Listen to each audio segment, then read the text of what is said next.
If you watched our What Are Stem Cells video, welcome back. If you haven't, that's a great place to start to get a good overview of what stem cells are, what they do, and why they matter. In today's episode, we're going to talk specifically about mesenchymal stem cells. Now, we manufacture them, we study them, we have used them in over 50 FDA-authorized clinical protocols, and we have a ton of information to share with you. So today, let's do a deep dive on MSCs. During dinner last night, I was grating some Parmesan cheese and conveniently grated my thumb. Just in time for today's video. First, there's a lot of screaming involved, and then you have the pressure, applying the pressure. Why? Because it's bleeding uncontrollably. And once that stops, the bleeding stops, the redness will eventually fade away, right? New skin will eventually develop, and then you're good as new. But we don't really think about what happened. How did we actually heal? You didn't tell your body what to do. You didn't tell the cells how to organize.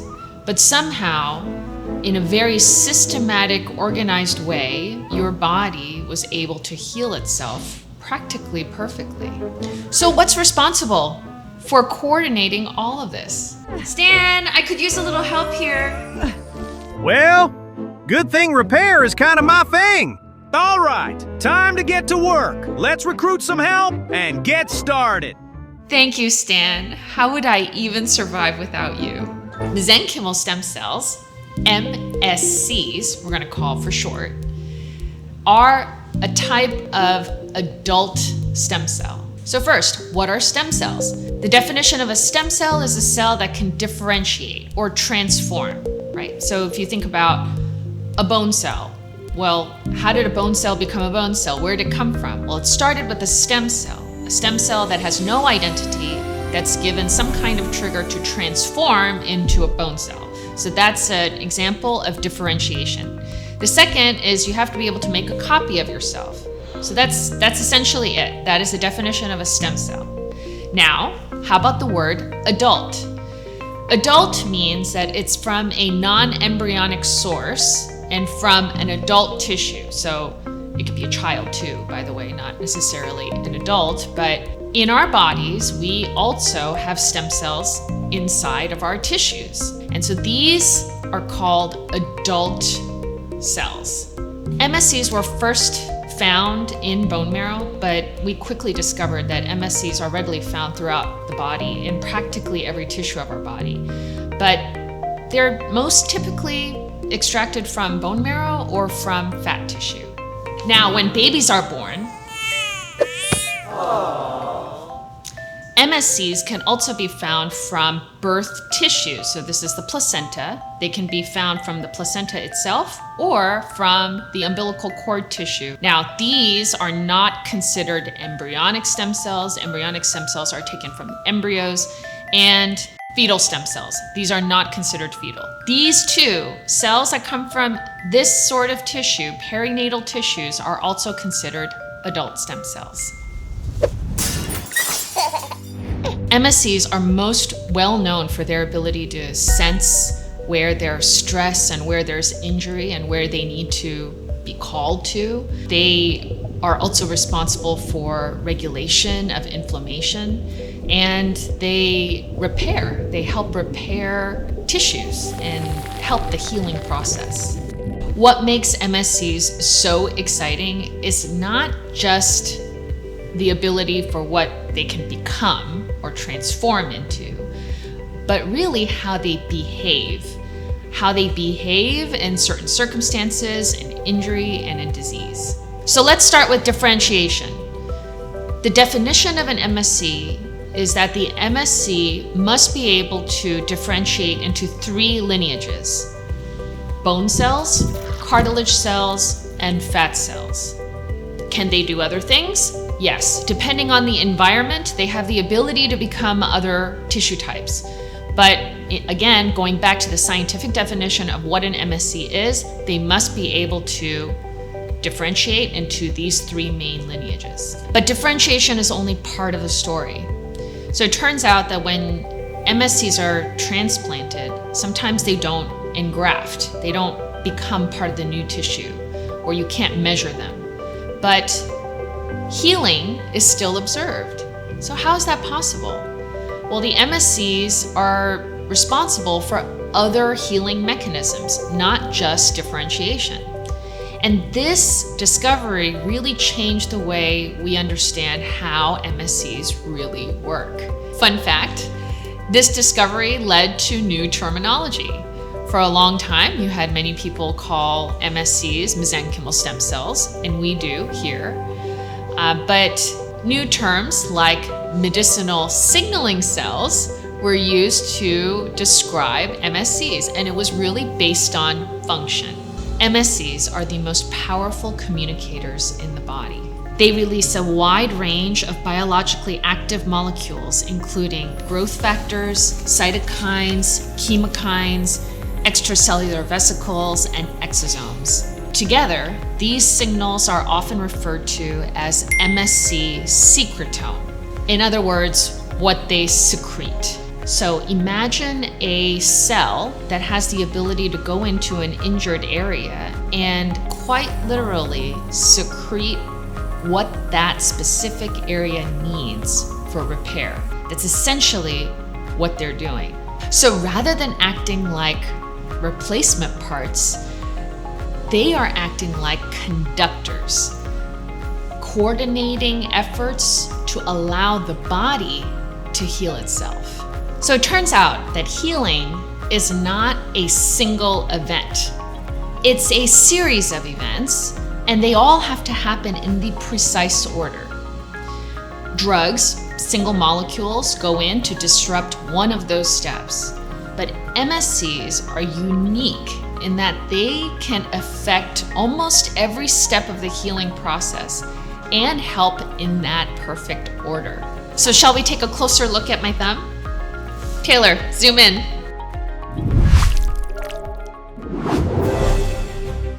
Right after the injury, my thumb became instantly inflamed, pulsating. That redness and swelling, that's the immune system rushing in, fast and loud. Inflammation is necessary, but too much of it can cause damage. So in come the MSCs. They come in and they help regulate the immune response, dialing inflammation down. Once its job is done. Not just shutting it off. It's more like restoring balance. Invader incoming! Bacteria! When bacteria comes in, MSCs provide the right tools for the immune cells to become much more effective at guarding the body. They don't act like antibiotics. Instead, they help the body defend itself, releasing antimicrobial signals and supporting immune cells that keep infection in check, all while the skin barrier begins to close. Healing tissue needs supplies, oxygen, nutrients, waste removal. MSCs support revascularization, the formation of new blood vessels. Without blood flow, healing stalls, but with it, repair accelerates. Now comes reconstruction. In some cases, MSCs can contribute directly by becoming tissue supporting cells, helping to rebuild what was lost. Especially in localized injuries like this one, differentiation can play a meaningful role in restoring structure. New tissue forms and the wound closes. But perhaps the most important role MSCs play is coordination. MSCs sense what's happening around them and adjust their signals in real time. Just like an orchestra conductor, MSCs can upregulate and downregulate as it sees fit. And they will help determine when inflammation should stop, when rebuilding should continue, and when healing is complete. Repair doesn't just happen, it's perfectly orchestrated. So as you can see, MSCs don't just perform one job, they do the job of many. And through all of these mechanisms working together, this is how they become very powerful healing tools. And it's not just limited to my thumb. These healing mechanisms hold true in complex diseases like Alzheimer's, Parkinson's, spinal cord injury, autoimmune disease, the list goes on and on. So this begs the question, if MSCs are indeed as powerful and as helpful as I say they are, then why are there no real treatments available? It isn't because MSCs don't work. In fact, there are thousands of clinical trials studying the use of MSCs. So it's not a lack of biological potential. The real problem is translation. So some of the major hurdles in MSC research start with inconsistency. So donor to donor variability. So you and I have different stem cells. So will they behave the same? Will they have the same efficacy? That is typically the biggest problem. The second is manufacturing. How are you going to process these cells? Is the processing always going to amount to the same quality and efficacious product? And can you do it at scale? Like if you need to produce millions of doses, can that actually be done? And then things like potency, like do these cells actually work? Can we hang our hats that when this many doses are given, a certain efficacy readout will be seen? Right now in clinical trials, that has often been pretty dismal. So those are some of the difficulties. And lastly, I would say clinical trial design. So let's say you have a great product. Well, if you can't design clinical trials specifically for cell therapies, especially products like these, then you really miss the mark in being able to measure whether these cells truly work. At Hope Biosciences, our approach is pretty simple. We are hyper-focused on addressing the challenges, all the challenges that I laid out, in order to get these treatments translated into medicine very quickly. This focus on consistency, potency, and biological activity help bridge the gap between the lab and the clinic. Welcome to the clinical trial site here at the Hope Biosciences Research Foundation. Here, actual translation of the treatments that we've just manufactured upstairs come right here, and they're tested on patients that are willing to participate in clinical trials. And what are we measuring? We're looking for consistent patterns. We're looking for patterns for safety, for efficacy in different diseases. And what we've measured so far is mind-blowing. First and foremost, safety. Across our clinical research programs, MSCs have demonstrated an excellent safety profile. This foundation matters because without safety, nothing moves forward.